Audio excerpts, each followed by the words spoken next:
I'm Colin Whiteway and I'm Clerk of Braddan Commissioners. You took over as clerk in 2007 at Braddan Commissioners, and that came after, I think it is fair to say, a fairly tumultuous time for the local authority. So what was that like for you when you first started?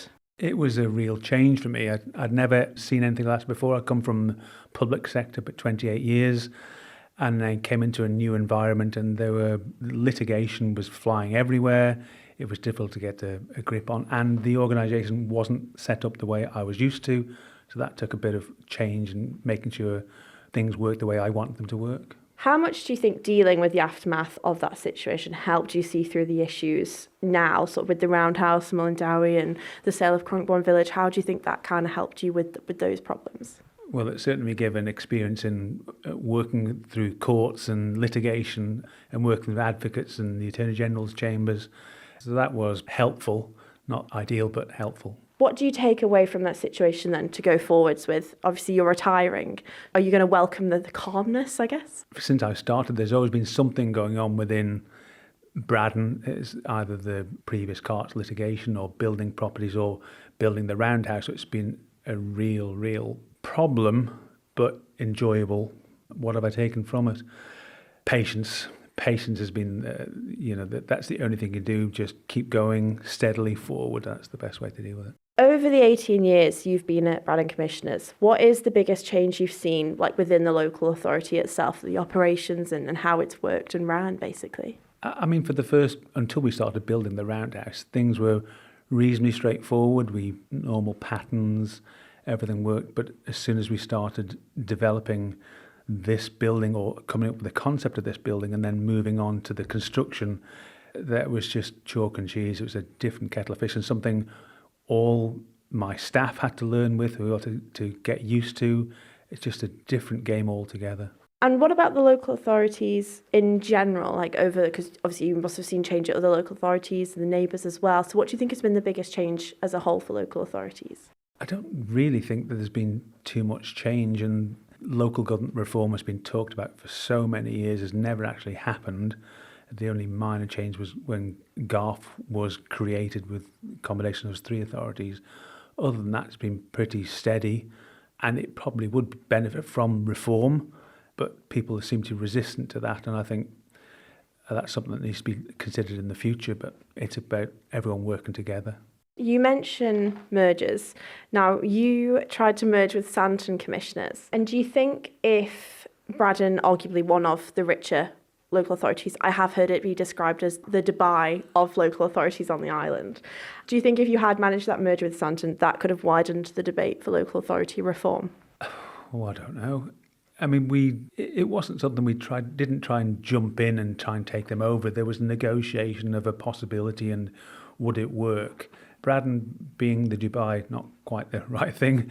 Our income is 50% from businesses as opposed to domestic households, so that does help us a little bit, but we're not super rich and we don't bring in the same amount of rates as six others, Douglas, Onken, Port Erin even, I think, Peel, Ramsey, they all bring in more rates than we do.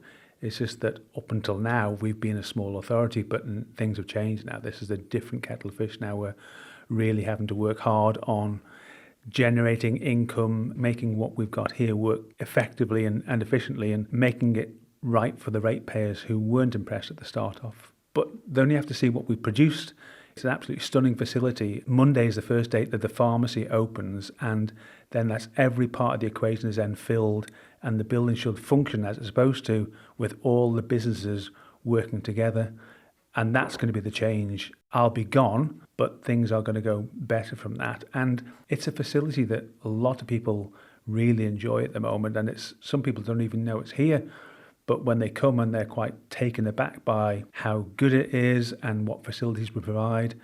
And I think that's going to be the benefit for the new clerk, because the new clerk will have the benefit of moving on from something we built to something they need to develop and market. And that's going to be better than what I've been doing, I think.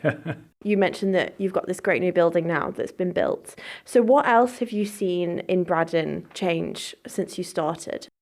Nothing really. I mean, all the big things like the big ticket, the hospital incinerator, all being in Braddan, done before my time. Nothing really contentious I can think of. other than something we've created ourselves, which is this. What do you think the future of the local authorities on the island could look like or should look like? I mean, this is just another debate. This goes round and round and round in circles. The proposal for a 4+1, which is 4 areas, and then Douglas, that sounds a good idea. It's a case of everyone agreeing to work together and sitting down and rather just saying no, but considering it properly and looking at financially what it would do, what benefit it would to the ratepayers. People have just been too quick to say no without sitting down and looking at it and see what the benefits are for the residents and the ratepayers. That's the point. You need to consider it better than just say no. Do you think it's something then that you would like to see the next Tynwald administration have a look at, rather than sort of leaving it so long? To be quite honest, I can't see local authority reform taking place until we're told to take place. I don't think people will slowly change like Garth did. I can't see no one will really want to take that jump. I don't really know whether anyone will ever do it, to be quite honest. I don't think Tynwald will ever stand up and be prepared to say this has got to happen. But that is the only way it's going to happen, if they instruct us to do it, and then we could do it. Because obviously at the moment there's a lot of rate reform. So do you think that could be like a precursor type thing to Tynwald going, do it now? Rate reform is another discussion like local authority reform. Rates are basically a tax. No one wants to pay a tax. It's not as much as you pay in the UK. I don't know. And there's, again, more discussions about rate reform, what it should be, what it shouldn't be. And as people said in the past, no matter what happens, it's going to be wrong for someone. You cannot please all the people all the time, and rates are a tricky subject, but in the great scheme of things, there's nowhere near as much as your income tax. And when people pay rates here, they're not as dramatic as they would be in the UK. It's always a nice argument to say, oh, we're not changing because our rates are going to be bigger, but you really need to sit down and look at the figures, the actual figures, and what an extra increase in the rates, what would there be, pounds and pence? Sometimes they say, oh, a reform is going to be an extra 30 or 40p on my rate, but sometimes that could be just be £50 a year, £1 a week. So that's the point. People need to look carefully and really examine the figures before they start saying no. Do you think that all 21 local authorities will be able to survive? Obviously, we mentioned that you previously nearly merged with Santon. So do you think there's room for the really rural ones to survive? I think they provide a valuable service because it's good to be local and provide a service rather than relying on central government to come in and take over these things. It's easy for us to respond in Braddan to local issues. It's quicker, it's faster, often cheaper. So that's the disadvantage of the being merged. Can they still respond quickly, which is what people want? Can't really see it changing. Again, I've said can't really see it changing until someone tells us to change. How bad is it now? I don't really know. I don't think it's that bad. People seem to be happy. There's been no massive public outcry to get rid of local authorities or to keep local authorities. And sometimes I don't even think people know what local authorities do. So, I mean, that's a surprising bit, and people don't even know that we own the Roundhouse either. So that's another surprising bit as well. Yeah, that's been interesting. When you took on the job, did you have any expectations at what you might be doing? Obviously, you worked in the public sector before you got to this, and you'd obviously seen all the stuff for your predecessor. So did you have any expectations going in? I had no expectations that we'd reach the situation where we are now. I thought it'd be a straightforward administrative role, keeping it going. I think I probably would have gone 5 years ago. We hadn't built this building.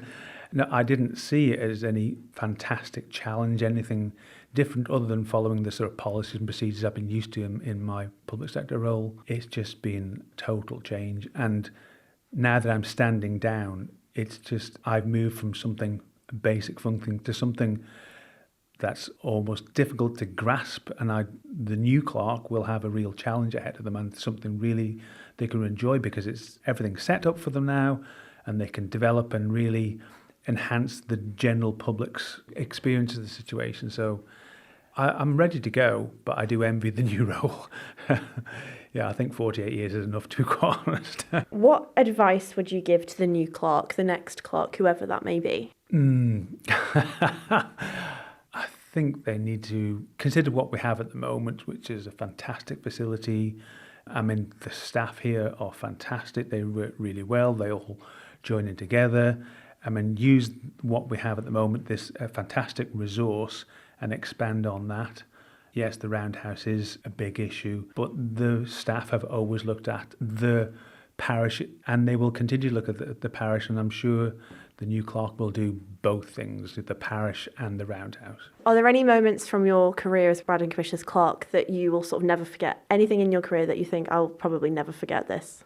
Contentious. I will never forget the way that we were dealt with by central government on the road access to the building. I'm disappointed in the way that the commissioners were dealt with, and I thought there were some senior civil servants and some senior politicians that could have acted better and dealt with it better, and that would have been great for everyone. It was difficult for staff, it was difficult for the commissioners, and I think it was quite unfair the way that was dealt with. It could have been done better. I think we always knew we were going to build a new roadway, which is crazy that I'm talking about a roadway. It's just how the situation, it's not the concept about building a roadway, it's the way it was managed.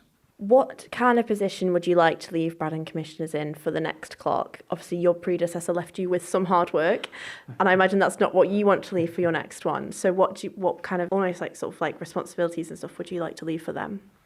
I'm hoping I'm leaving them the opportunity to expand and enjoy the expansion.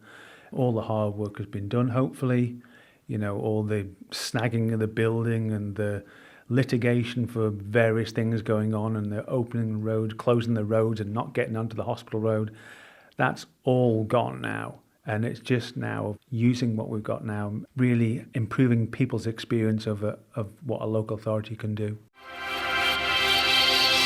Thank you for making it to the end of the Manx Radio newscast. You are obviously someone with exquisite taste. May I politely suggest you might want to subscribe to this and a wide range of Manx Radio podcasts at your favourite podcast provider, so our best bits will magically appear on your smartphone.